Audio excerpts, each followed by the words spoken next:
guys, for today's video guys. Merry Christmas guys. 24 na gid, Pasko na gid guys, nilagid mapigilan.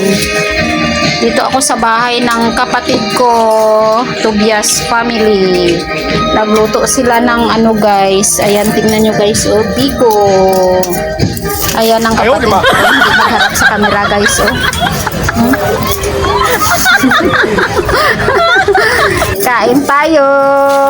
Ayan guys, oh, ang ilang ulam. Ano ni recipe mo, Ling? Adobo. Adobo nga.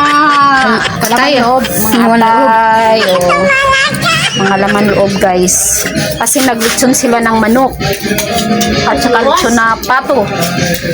Tapos may macaroni. May mingko float. Solved na ang Pasko guys.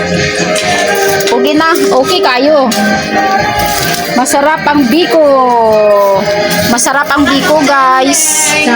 Sa umaga, parisan ng kape. Slice man na ng manipis ang mingko float. Malaling. Ay, hindi tama na ito.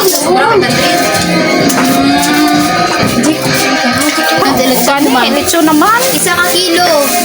70. Half. Pila. Ano pa ginayaw mo? Ano? Di kung may mag-sponsor pansit, kay wala man. Hindi ka buto. 100 plus na laning. Hindi rin. Ikaw haw.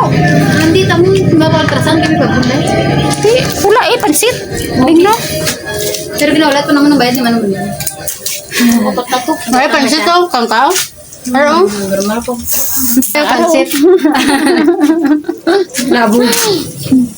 Sarap ang pansit nila, Ling ba? Sara-sara. Gano ba? Nagkasara. Hindi Tingnan nyo guys. Oh. Ang biko.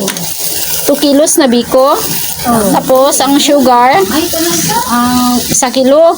Sa medyan kilo nga magkubado. Medyan kilo man sentral. So bali 1 kilo lahat din ang sugar sa 2 kilos na pili. Pantalo niya, breast. Ang damo na na. Ti. Kalto eh, kung nakita ka. Half kilo lang nga pansit. 70 lang yung 1 kilo. Ito Bye na, guys. tumaklaaw.